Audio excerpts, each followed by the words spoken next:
Làm gì đấy? Đưa đây nào. Là nhẫn cưới à? Đeo gì mà đeo? Đưa. Làm gì đây? Mời anh trước á. Em mà làm mất chất anh nhá. Hôm nay em không ai đâu.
Anh ơi cho em xem cái cưới bên này.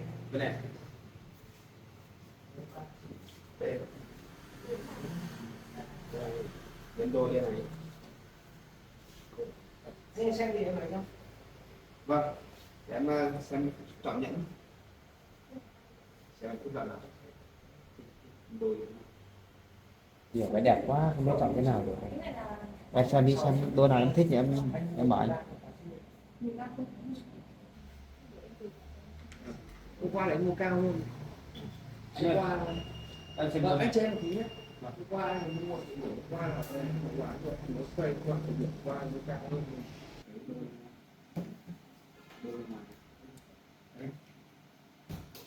Em số nó đủ số tay nhé. Và quan trọng là báo số tay đủ. Số tay đủ.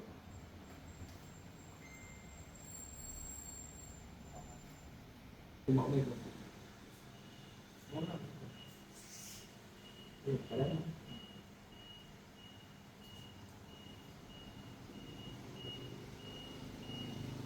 Đẹp.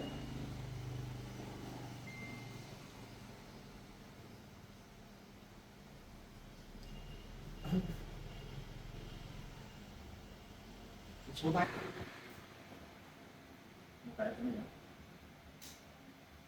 Đua 50 này. Đua này nó cũng thời gian hơn.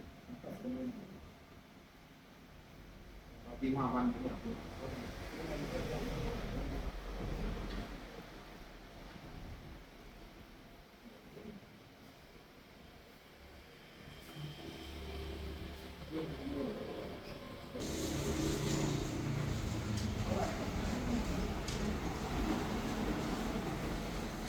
Có đi đến đấy mà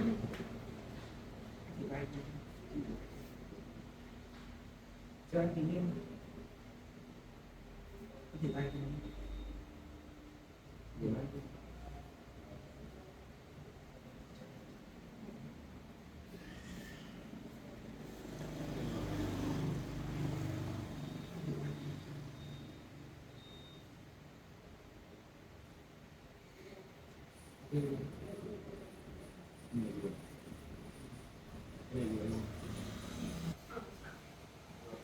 Đây bóng là nó xong đi.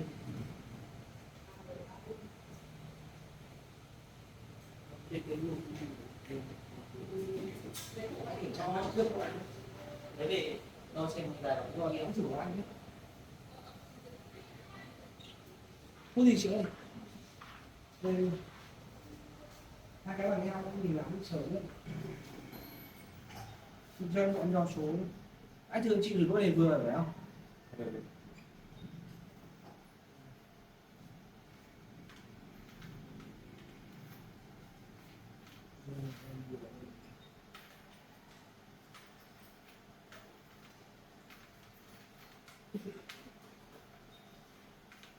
Chết rồi, lắm rồi, nó con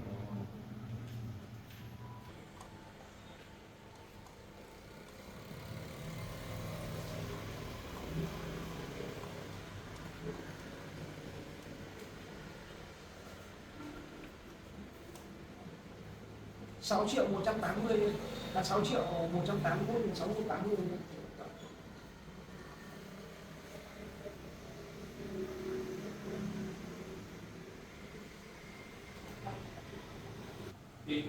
Tìm ở đâu mà tìm được?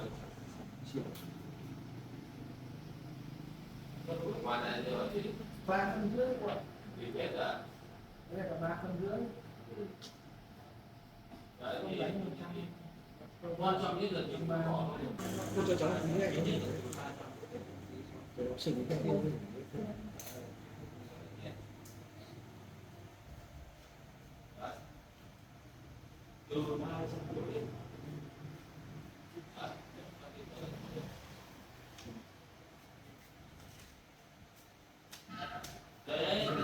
Các cửa.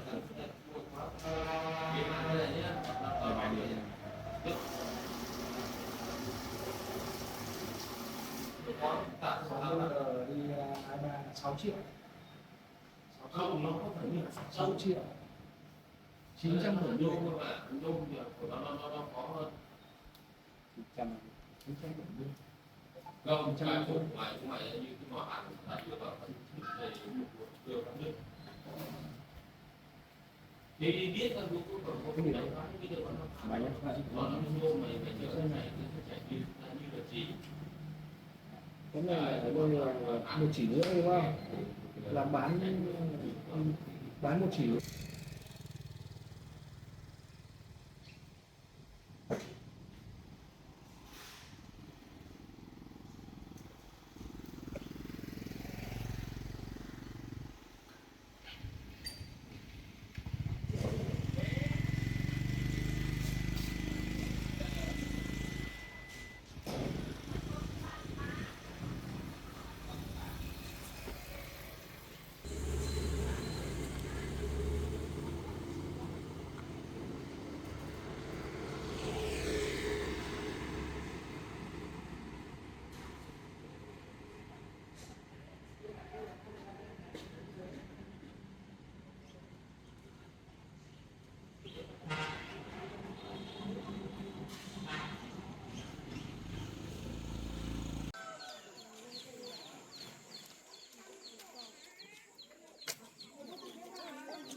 Em ơi.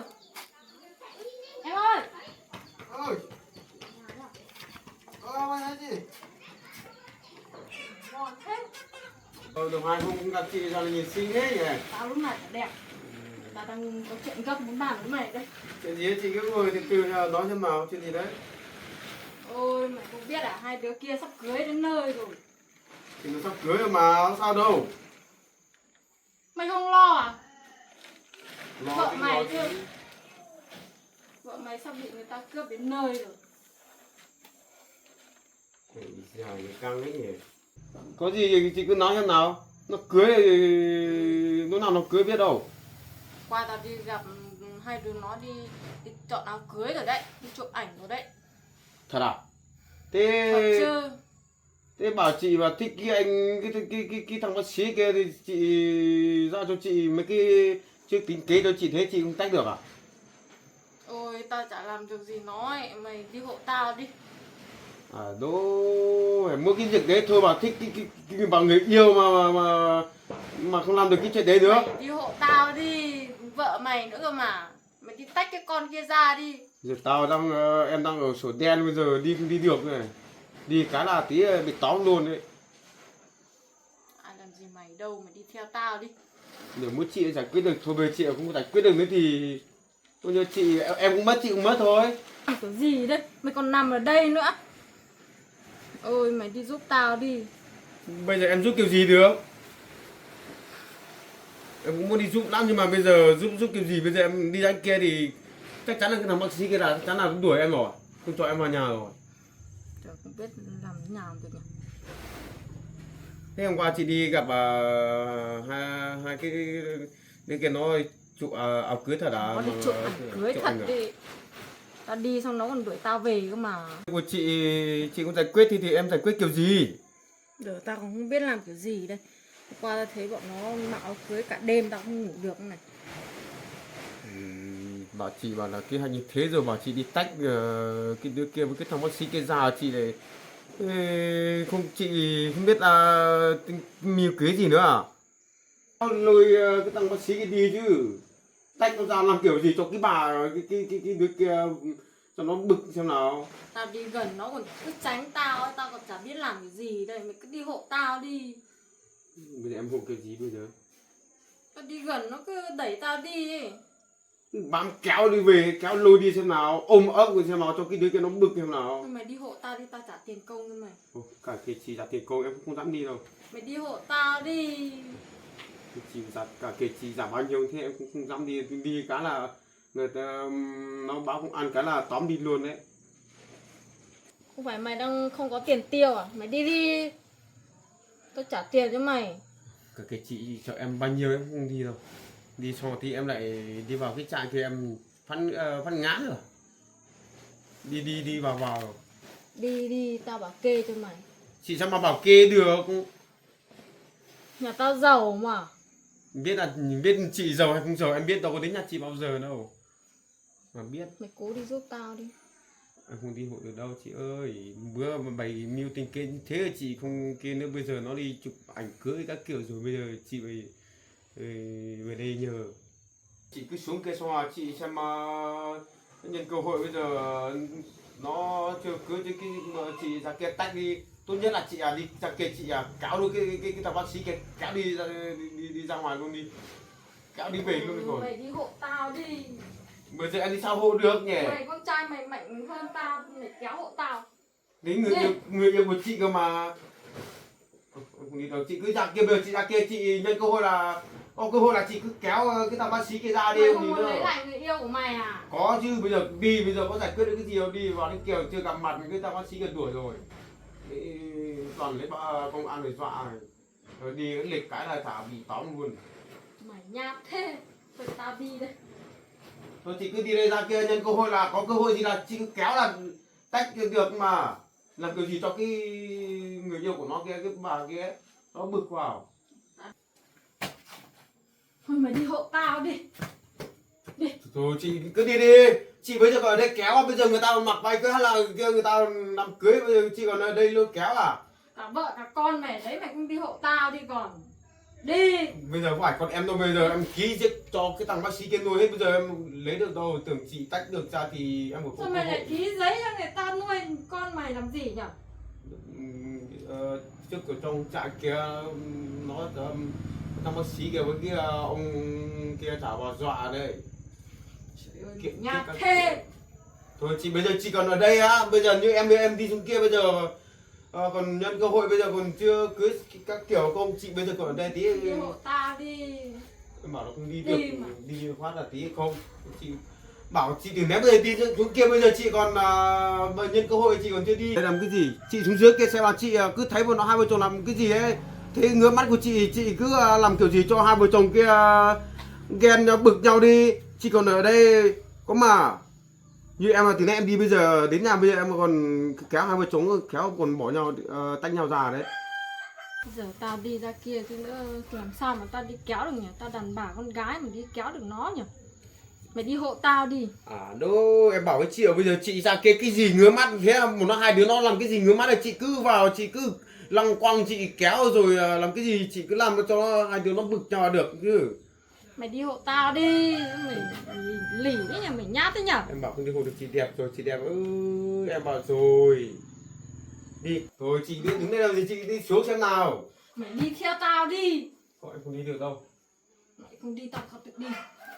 Từ nãy em bảo rồi cứ đi xem nào, ra kia cái gì ngứa mắt chị cứ ra kia xem nào. Ôi đàn ông thì mà nhát thế, mày tao đi đây. Thôi cứ đi đi.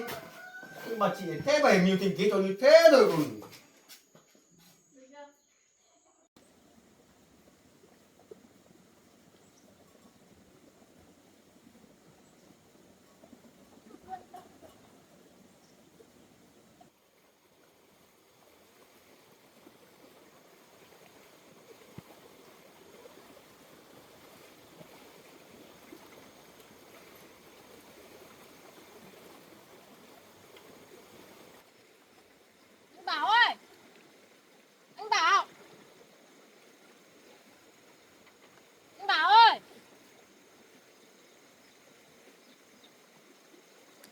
Ai đấy? Là bà mở cửa cho cháu ơi. Anh Bảo đi đâu à? Anh bảo đi làm cái này đâu. Anh đi đâu à? Đi không biết nào. Cháu lại về đây tìm cháu Bảo làm gì? Cháu nhớ anh Bảo cháu đến thăm anh Bảo thôi ạ. Bà mở cửa cho cháu ạ. Anh Bảo với hai vợ chồng anh Bảo đi mua nhẫn cưới rồi, chưa về đâu. Cái gì ạ? Anh Bảo đi mua nhẫn cưới ạ? Ừ. Hai vợ chồng đi mua nhẫn cưới rồi, chưa về đâu. Ừ, giật mua nhẫn cưới nhỉ. Bà mở cửa cho cháu đi, cháu vào cháu chờ. Ở đâu? Cháu lại về làm giấu cháu Bảo. Hai vợ chồng cháu Bảo đi mua nhẫn cưới, chưa về đâu. Anh Bảo đi Đi lâu rồi nhưng mà chưa về. Anh Bảo này, đi mua nhẫn cưới mà không bảo cháu. Bảo cháu làm cái gì? Anh Bảo là người yêu của cháu cơ mà. Nhưng mà anh Bảo bây giờ sắp cưới rồi. Kệ. Bà mở cửa cho cháu đi, cháu vào cháu ngồi. Cháu chờ anh Bảo. Tí nữa cháu gọi anh Bảo về sớm.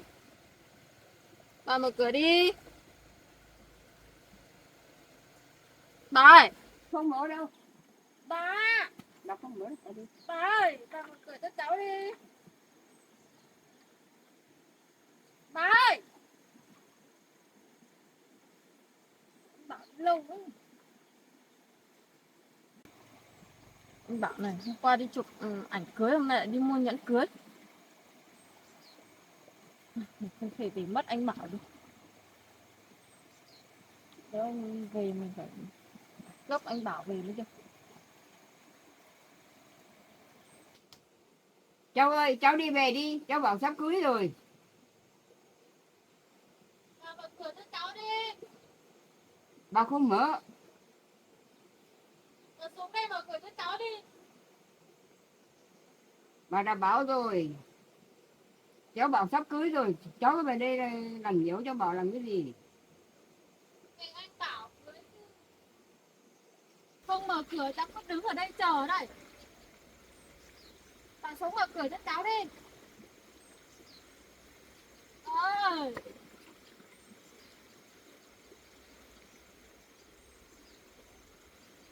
Bà mở cửa cho cháu đi.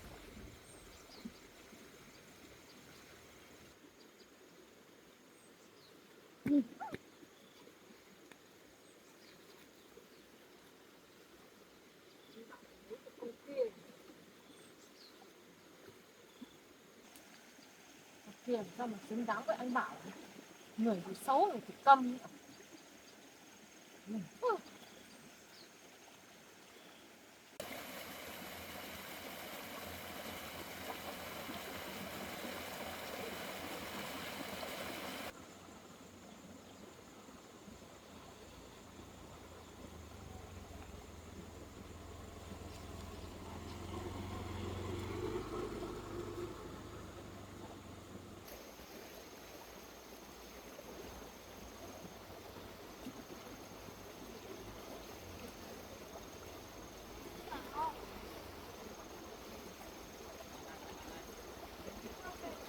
Em lại đang làm gì đấy?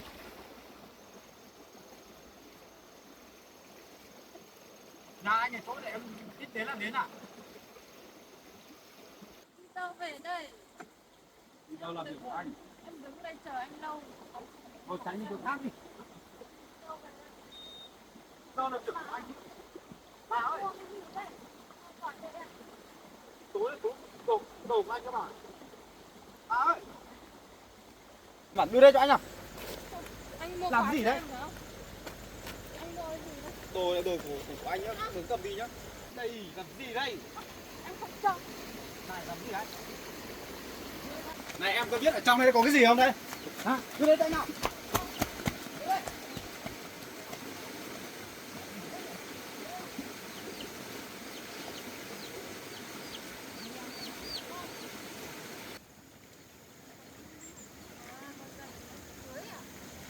Đưa đây à? Để em xem ạ. Buồn cười thật đấy nhỉ? Toàn nhẫn cưới à? Đưa đây cho anh không? Có đưa không?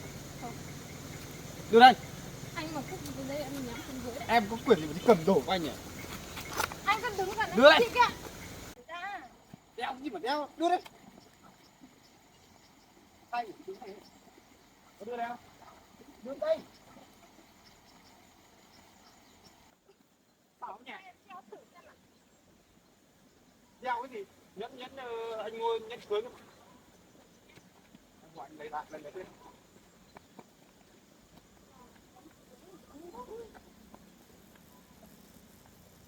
Em vừa phải nhá.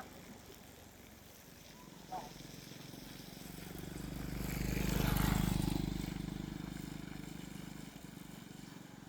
em ơi. Cái này cái vỏ nó cái nhẫn ở đây cơ. Đưa đây. Em phải cười nhỉ. Đưa đây cho anh. Đi đâu rồi? Đưa đây. Không được. Đưa đây, đừng để anh bắt đè xuống đất đi nhá. Anh nói trước đấy, anh không muốn bắt tay nhá. Đưa đây. Đâu rồi? Đi đâu rồi? Đưa đây. Đưa đây. Cứ kéo lại nhá. Đưa đây cho anh nhá. Không. Đổ của anh cũng được. Đưa đây cho anh. Đưa đây. Em mở cái tay này này. Đưa đây.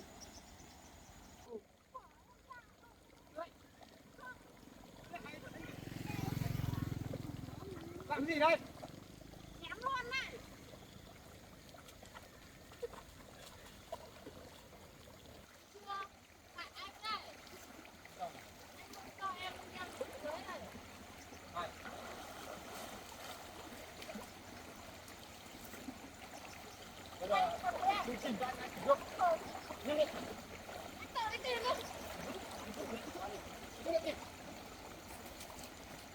Mở cho anh ngay cần trước đó. Em mà làm mất đất của anh nhá. Hôm nay em không xong anh đâu. Em không tìm. Đi mở ngay cần trước. Tìm này nhẫn của anh tự tìm đi. Tại sao lại vứt nhẫn của anh? Hả? Em có biết anh vừa anh đi mua về không? Đi tìm cho anh. Không nói nhiều. Mở cho anh nào. Nhanh lên.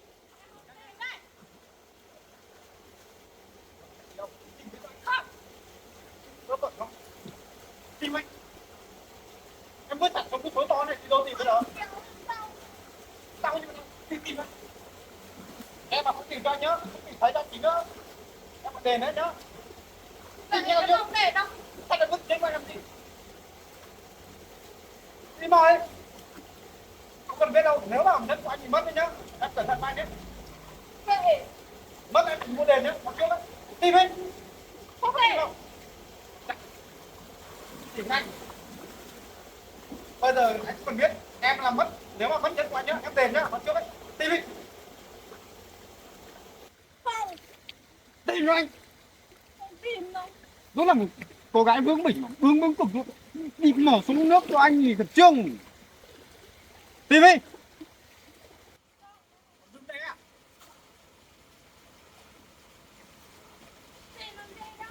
Mất tay cho công sức của anh ra ngoài.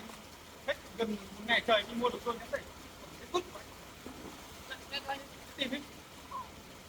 Có tìm không? Không tìm anh gọi công an đến ngay. Đứa này ngang lắm rồi. Không mà được thấy cái đôi nhất của anh nhá. Anh gọi công an đến lần này không tha đâu. Tìm con trước. Tìm nhanh. Vất vả vất vẩn nhỉ. Thì không thấy liệu hồn nhá. Hôm nay đâu, không ai đâu. Tìm.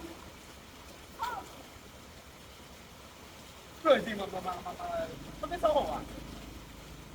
Nhân đôi của người ta mà lên vứt xuống. Tìm nhanh. Không tìm thấy á, anh cũng gọi công an đến, hôm nay là em không thắc đâu. Thôi anh tìm đi. Không về. Nhanh đi qua đâu giờ tìm đi. Anh mà tìm không thấy á, có hồn đấy. Chỗ này có làm gì có cát đâu, khéo trôi ra ngoài kia rồi mà. Em ném đến chỗ nào? Em nhìn thấy cái chỗ nhân rơi không? Ở đây à? Nếu mà rơi chỗ này này có cái gì khác đâu, chỗ này toàn bê tông không trôi ra ngoài rồi. Thì cũng thấy em cẩn thận đấy. nhất của người ta mua về để người ta cưới. Không thấy nữa rồi, không tìm nữa. Không tìm thấy em phải đền đấy. Đúng là không hiểu kiểu người gì nhá.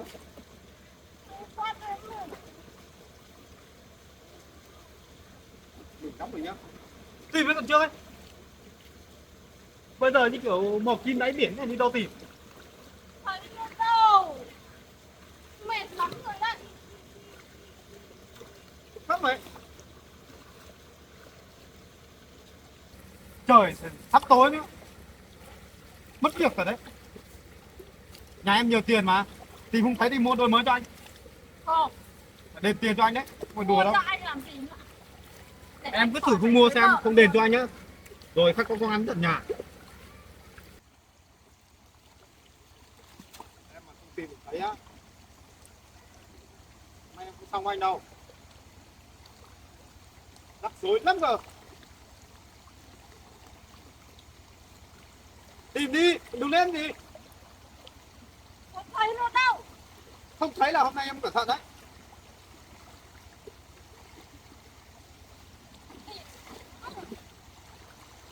Cứ bướng đi, không chịu tìm. Thì nếu mà tìm không thấy á, em phải đi mua đôi khác cho anh. Thế nó cẩn thận nào.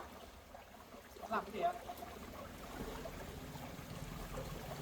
Thấy nữa đâu. Người lớn cái này trẻ con đấy. Làm mất đồ của người ta, thái độ à? Có tìm không? Tối nay em bây giờ trời tối nhá, em mà tìm thấy em anh lấy đèn pin được cho em về soi tìm cả đêm cho anh. Tìm cái nào không tìm được thấy á, nếu mà không thấy em phải mua đồ khác, không hiểu đâu. Mua cho anh với em theo thì em mua. Vậy em mà chờ nhá. Em mà tìm từ đây lên sợ anh sợ trôi xuống đây. Đi xuống đây tìm nhanh lên. Tối rồi.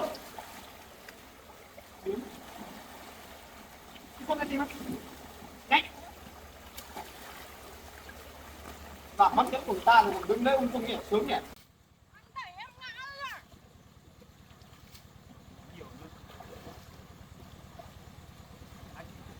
rồi. Thấy à? Thấy tên này em đâu? Anh xem nào. Anh. Rồi, đây rồi, thấy một cái rồi.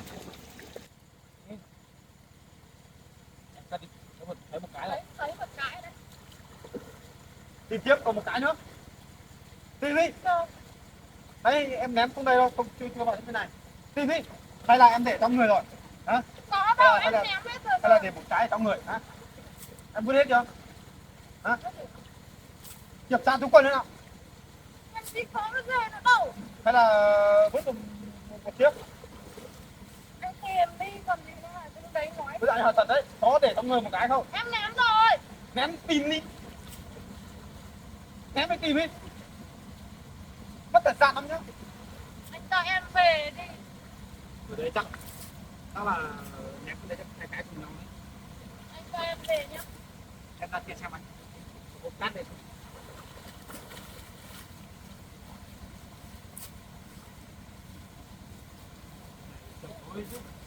Nước đục nữa. Tìm đi. Đang tìm cái này không thấy à? Tí nữa anh này đẩy xuống suối bây giờ ấy. Không phải thích làm gì làm nhá. Trời đâu tìm đây. Này không được thì chắc phải cái rổ kia về tìm thôi. Thấy thì thôi, đi về đi. Nào, tìm nhanh còn chưa không thấy là đi mua cái khác. Anh gọi công an về anh phạt cho đấy. Chuyện trẻ con à.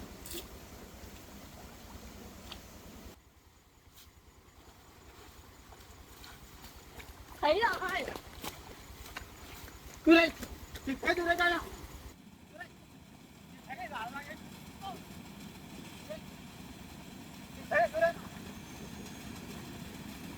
Anh cho em. Thế nào? Mở cái cạnh cơ. Thả em ra.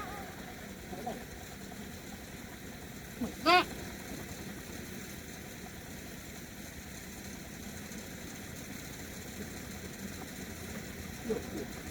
Không hiểu luôn đấy. Thấy không? Không. Anh đi vào cạnh. Lần sau mà còn đến nhà anh những cái chuyện nhá, cẩn thận anh nhá. Em cứ đến đấy. Đến đi. Thách cô luôn đấy.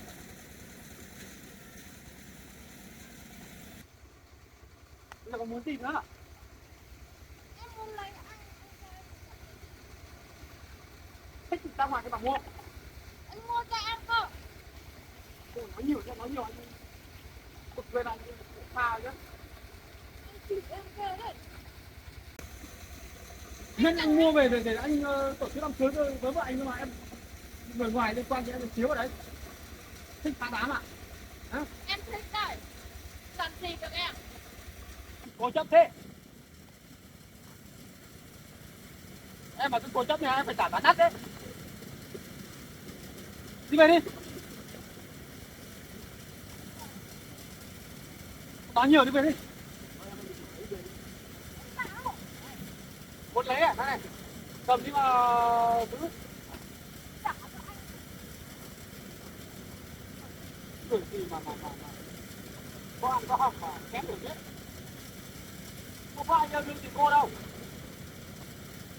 Đáng không bao giờ.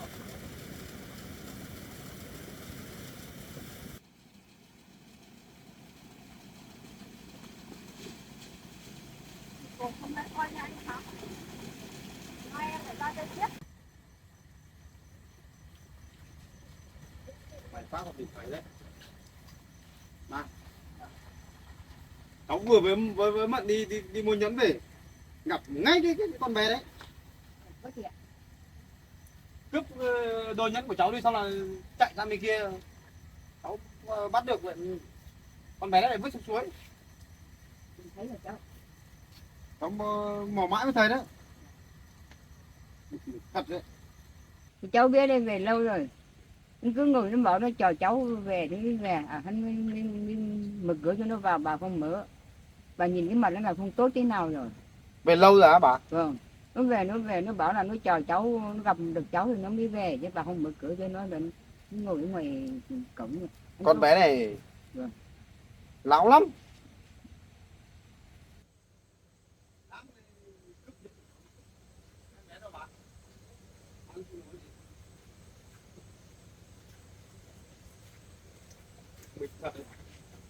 Chẳng nhẽ lại cho cô ta một bài học à? Em giữ đi. Cháu là mà nhẹ tay lắm rồi đấy. Nếu mà những người khác nó đàn ông á, cháu là cháu không tha đâu. Những người gì mà cố chấp như thế. Đã bảo không thích rồi, cứ thích về đây phá đám phá chuyện cơ.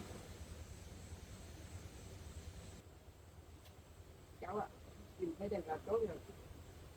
Sau nếu mà về thì phải bảo công an bắt nó đi thôi.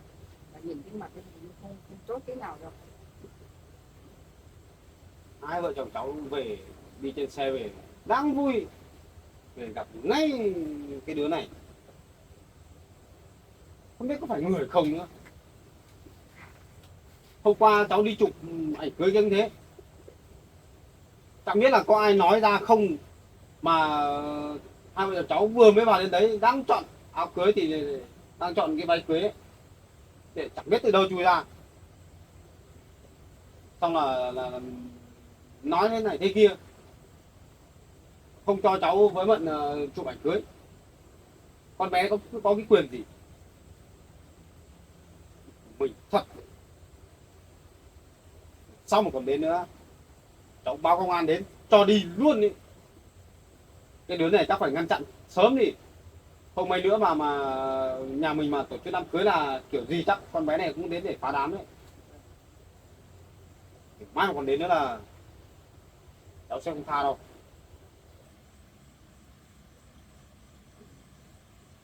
Xem đã, mai nếu mà còn đến đấy là cháu sẽ gọi công an đến.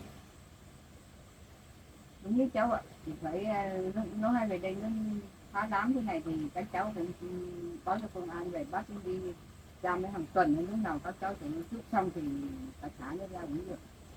Đấy, cháu đang tính thế đây. Và nó đúng ý của cháu rồi.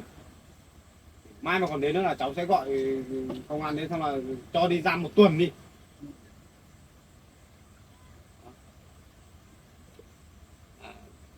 đi tìm cái nhẫn kia bị rách ngón tay à? Ở đâu? Thì để bấm mũi tay cắt đi. Cho đi ra ở trên đấy 1 tuần đi bà. Vâng. Khi nào mình đám cưới xong đã, đang thả nó. Lắm đấy. Cháu cứ tưởng là cướp nhẫn của cháu đi là không dám làm gì, dám liều như thế cơ, vứt hẳn cái đôi nhẫn của cháu xuống đấy. Hay là tìm thấy không? May còn chưa vung vào vứt vào chỗ giữa cái dòng suối kìa, Vâng. và trong đấy khéo còn mất không, sau này còn tìm không thấy thì mệt đấy. Đây để bà xem này.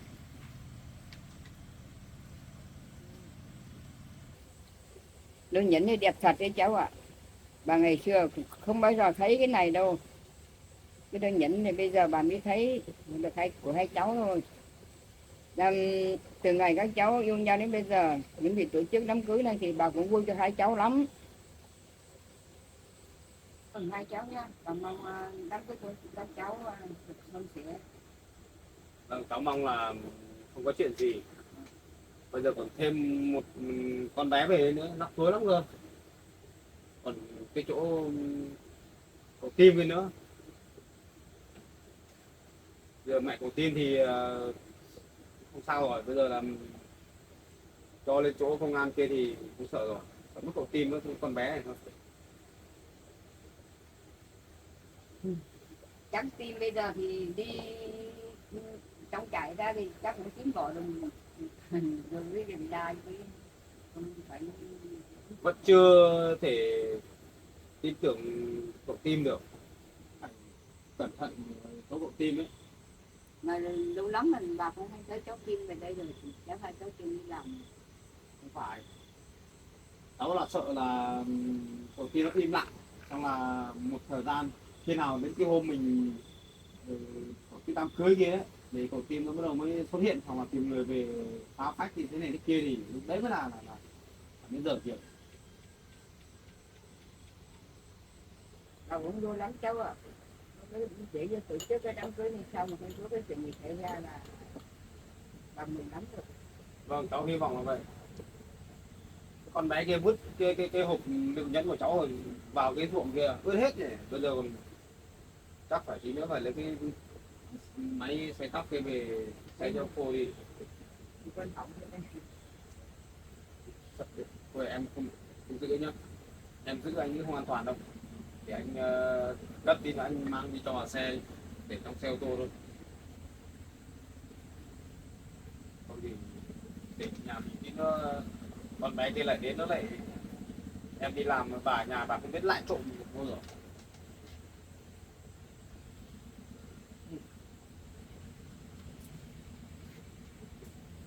Ướt hết quần áo của anh. May cái điện thoại của anh không ướt đi, anh còn quên cả điện thoại này. Ướt một tí chỗ này rồi. Đúng là con bé này. À mà em ướt hết quần áo đúng không? Ướt hết à? Thôi rồi em đi. Lấy quần áo xong là thay đi. Đi lại ướt ra lại ốm ấy. Thay quần áo nhé.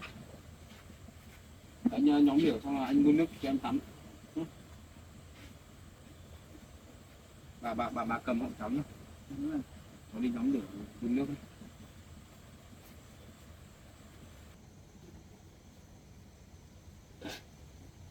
Anh ngủ lâu chưa bà? Cũng thấy muộn lắm rồi.